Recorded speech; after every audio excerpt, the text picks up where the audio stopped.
സുഹൃത്തുക്കളെ, അനശ്വര ഗായിക എസ് ജാനകിയമ്മയുടെ നിര്യാണത്തിൽ നമ്മൾ മലയാളികൾ ഓരോരുത്തർക്കും വളരെയേറെ ദുഃഖമാണ്. അമ്മയുടെ പാട്ടുകൾ അത്രയ്ക്ക് ആഴത്തിലാണ് നമ്മുടെ മനസ്സുകളിൽ ഇടം പിടിച്ചിട്ടുള്ളത്. എത്രയെത്ര ഗാനങ്ങളാണ് അമ്മ നമ്മൾക്ക് വേണ്ടി പാടിയിട്ടുള്ളത്. ആ ഗാനങ്ങളെല്ലാം തന്നെ അനശ്വരമാണ്. അമ്മയുടെ കൊച്ചുകുട്ടികളുടെ സ്വരമെടുത്ത് പാടുന്നത് എത്ര മനോഹരമാണ് കേൾക്കാനായിട്ട്. ആ ചിരിയോ ചിരിയിലെ തുമ്പീവ തുമ്പക്കുടത്തിൻ തുഞ്ചത്തായി എന്നുള്ള ആ പാട്ടിൽ അമ്മ ക്ലൈമാക്സിൽ കൊടുത്തിരിക്കുന്ന ആ ചിരിയുണ്ടല്ലോ, അത് ഏത് ഗായികയെക്കൊണ്ട് പാടാൻ പറ്റും? അത്ര മനോഹരമാണ് ആ പാട്ട്. അതുപോലെ തന്നെ നമുക്ക് കേട്ടാലും മതിവരാത്ത ചില ഗാനങ്ങളുണ്ട്.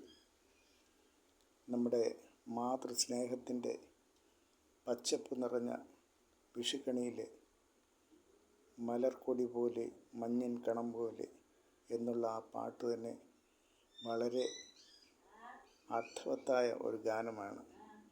എത്രയെത്ര ഗാനങ്ങളാണ് നമുക്ക്. അതുപോലെ തന്നെ ഓപ്പോളിലെ ഏറ്റുമാനൂരമ്പലത്തിൽ എഴുന്നള്ളത്ത് കാത്തുനിന്ന പൂവമ്പൻ്റെ പള്ളി നായട്ടെന്നും പറഞ്ഞ് അമ്മയ്ക്ക് ദേശീയ അവാർഡ് നേടിക്കൊടുത്ത ആ ഒരു പാട്ട് വളരെ അനർത്ഥമായ പാട്ടാണ്.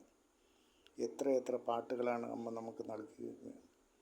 ഉണരു വേഗം നീ സുമറാണി, അങ്ങനെയുള്ള നീണ്ടുപോകുന്ന എത്ര ഗാനങ്ങൾ നമുക്ക് വേണ്ടി നൽകിയ അമ്മ മറഞ്ഞു പോയെങ്കിലും ഈ ഗാനങ്ങളെല്ലാം നമുക്ക് വീണ്ടും വീണ്ടും കേൾക്കേണ്ടതും അമ്മയ്ക്ക് മരണമില്ലാത്ത ഒരു രീതിയിലുള്ള ഒരു ഗാനങ്ങളാണ് അമ്മ ചെയ്തു വച്ചിരിക്കുന്നതെല്ലാം. അമ്മയുടെ നിര്യാണത്തിൽ എല്ലാവരെയും പോലെ ഞാനും അനുശോചനം രേഖപ്പെടുത്തുന്നു. നമ്മുടെ മലയാളികൾക്ക് ഓരോരുത്തർക്കും അമ്മയുടെ നിര്യാണത്തിൽ അനുശോചനം രേഖപ്പെടുത്താം. അതുപോലെ തന്നെ എല്ലാവർക്കും നല്ലൊരു ദിനം ആശംസിച്ചുകൊണ്ട് ശുഭനിദ്ര, ശുഭരാത്രി. നന്ദി, നമസ്കാരം.